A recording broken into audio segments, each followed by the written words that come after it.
Lembro, convidando o pessoal aqui do canal Cartas Proféticas que acesse o canal Espiritualidade Revolucionária para assistir, refletir sobre os vídeos que faço com as reflexões evangélicas dos evangelhos dominicais. E vocês aqui do canal Espiritualidade Revolucionária, convido a que acessem o canal Cartas Proféticas para assistir, pensar, analisar e reunir material para análise da nossa realidade cruel que vivemos no Brasil e no mundo.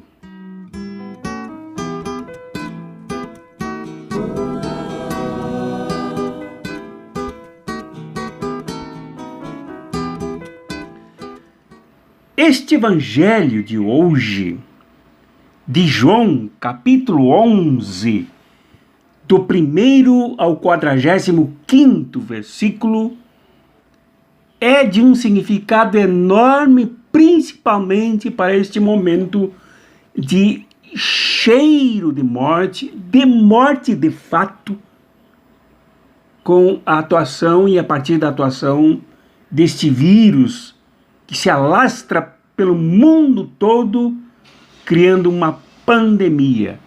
Me refiro ao coronavírus, o vírus da morte.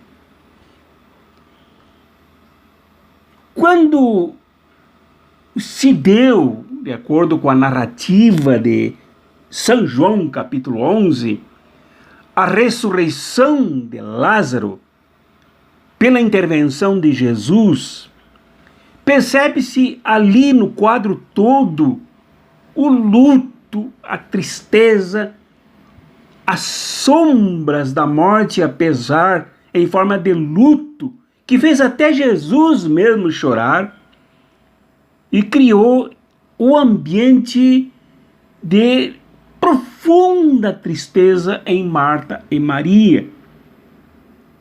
Além das crendices, das tradições populares sobre a morte, sobre o luto, sobre como as mulheres devem se comportar quando enlutadas.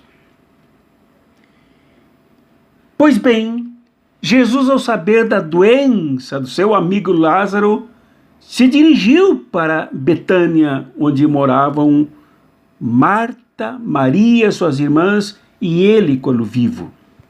E ali mesmo em Betânia foi sepultado após a sua morte, evidentemente. É preciso alertar que o evento ressurreição de Lázaro para João se inscreve nos vários sinais, 7 sinais, que mostram muito para além do que um sinal significa. Um sinal apenas sinaliza algo que está para além, para cima e mais profundamente do que ele aparece. É preciso perscrutar, é preciso meditar, é preciso refletir, é preciso pesquisar para entender o que o sinal significa. Nesse caso da morte de Lázaro e principalmente da sua ressurreição provocada por Jesus, o sinal é o sinal que aponta para Jesus mesmo. O Jesus Messias, o Jesus não da morte, mas da vida, não da morte eterna, mas da ressurreição eterna. E aí eu trabalho 2 pontos com vocês nesta reflexão do Evangelho. O primeiro ponto, a ressurreição de Jesus, diferentemente do que criam algumas correntes judaicas do tempo dele, não é somente para os últimos dias ou para após a morte. A ressurreição ocorre já agora na vida dos que creem.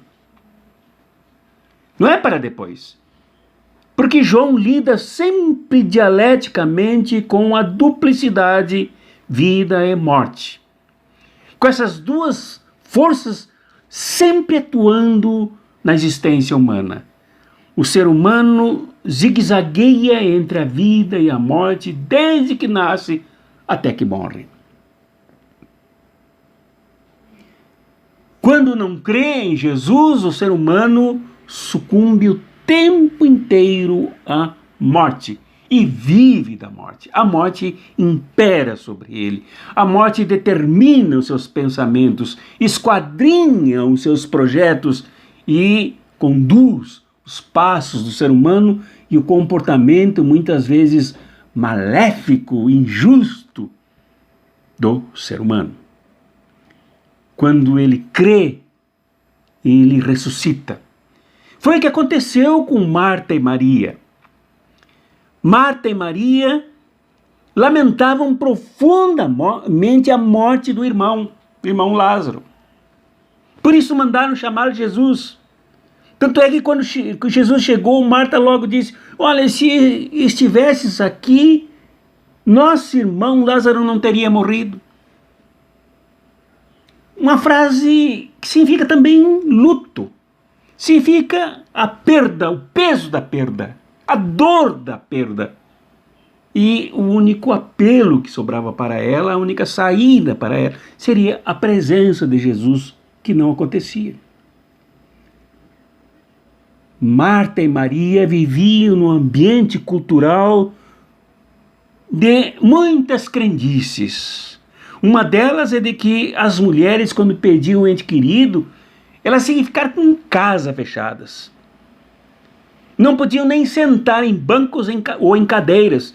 As cadeiras tinham que ficar voltadas com os assentos em direção às paredes para que as mulheres não sentassem. Não podiam sair na estrada ou nas ruas.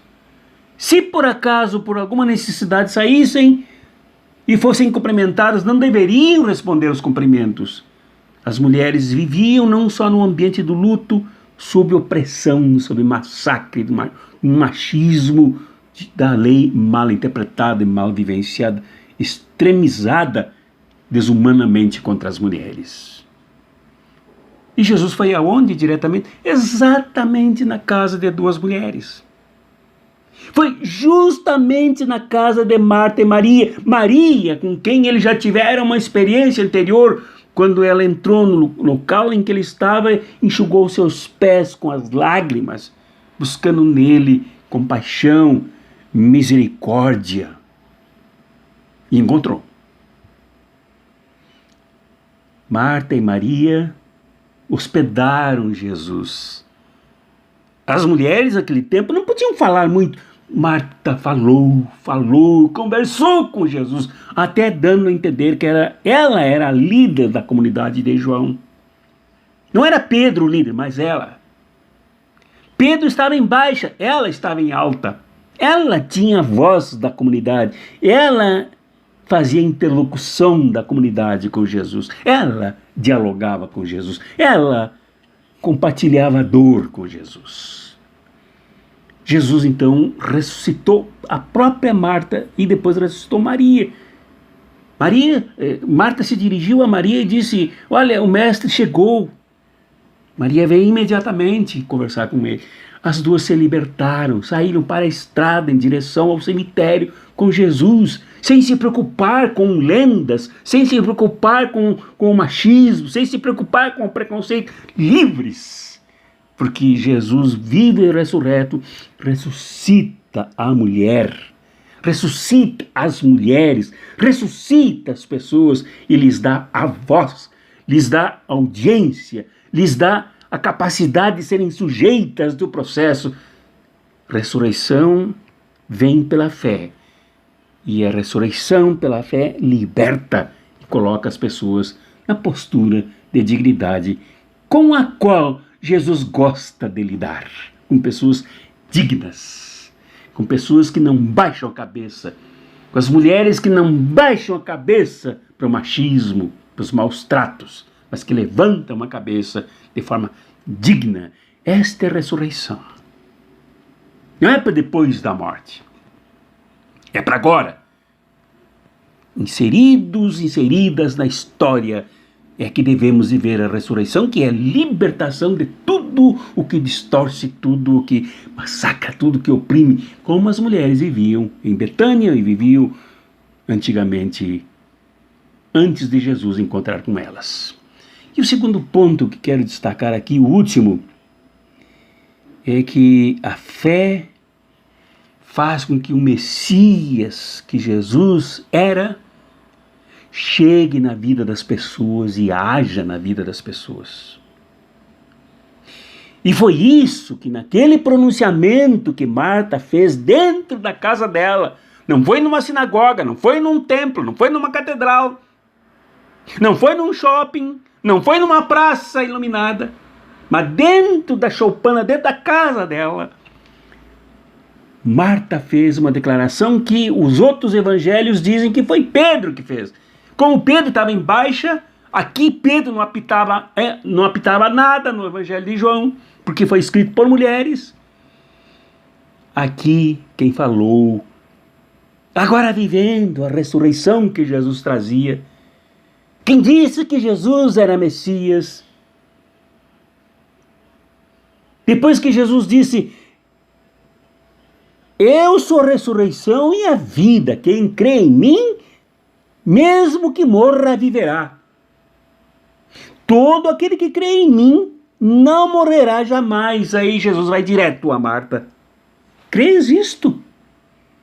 Aí Marta faz a declaração de fé no Messias. No Messias que não é simplesmente um ator.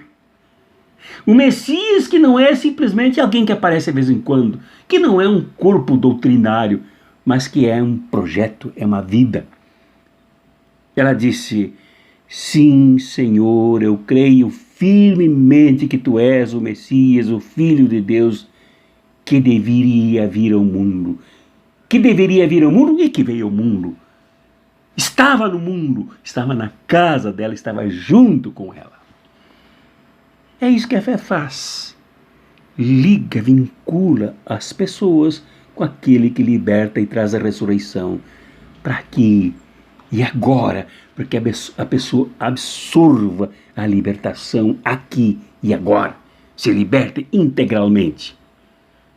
O fato de Jesus ir ao túmulo e gritar para Lázaro: sai, Lázaro! Antes ele pediu que tirassem a pedra do túmulo e depois que ele saiu, desamarrassem os panos que o amarravam. Significa que o grito do ressurreto, o grito de Jesus, ecoa para arrancar as pessoas da morte, lá do fundo do túmulo da morte, seja na vida ou seja depois. Até mesmo na vida. É preciso tirar as pedras de cima que sepultam a gente, que massacram a gente, que sombriam a gente, que apodrecem a gente, que decompõem a gente. E depois é preciso a fraternidade da comunidade, é preciso a fraternidade, a solidariedade dos outros para desamarrar o que ainda amarra quando já vivemos na fé, na ressurreição. É preciso tirar os panos, é preciso tirar as cordas, é preciso tirar tudo que resta ainda de escravização dos gestos libertários das pessoas. Creio que esse projeto, essa proposta do Evangelho cai bem nesse momento de morte. As pessoas morrem não é tanto pelo coronavírus. O coronavírus é quase que uma ferramenta da morte que já está no mundo em forma de estrutura, em forma de projeto desumano e opressor.